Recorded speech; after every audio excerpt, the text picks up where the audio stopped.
আসসালামু আলাইকুম ওয়া রাহমাতুল্লাহ। সুপ্রিয় দর্শক, বাংলাদেশের দ্বিতীয় বৃহত্তম পাইকারি সবজি বাজার থেকে আপনাদের জানাচ্ছি স্বাগত। এই বাজারটি কুমিল্লা জেলার বুড়িচং উপজেলার মোকাম ইউনিয়নের নিমসার বাজার।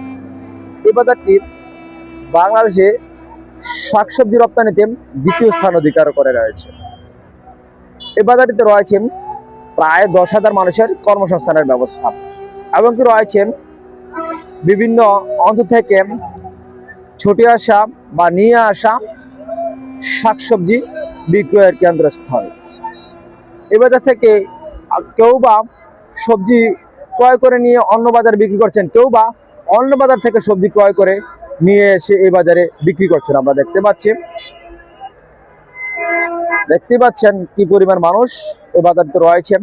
যারা পাইকারি শাকসবজির দরদাম যাচ্ছেন তারা ফেসবুক পেজে জানতে পারবেন। কৃষকের বাজার ফেসবুক পেজ এবং ইউটিউব চ্যানেলও রয়েছে কৃষকের বাজার ইউটিউব চ্যানেল, দুইখান থেকে কিন্তু জানতে পারেন। আমি প্রতিদিনই কিন্তু এই বাজার থেকে আপনাদেরকে বিভিন্ন শাকসবজির দরদাম জানিয়ে থাকি। আজকে সরাসরি আপনাদেরকে বাজারটা দেখানোর চেষ্টা করছি। আপনারা বাজারটা দেখুন এবং ভিডিওটি শেয়ার করে দিয়ে পৃথিবীবাসীর কাছে দেখার সুযোগ করে দেবেন ইনশাআল্লাহ। ধন্যবাদ দর্শক, কথা হবে অন্য এক ভিডিওতে। আসসালামু আলাইকুম ওয়া রাহমাতুল্লাহ।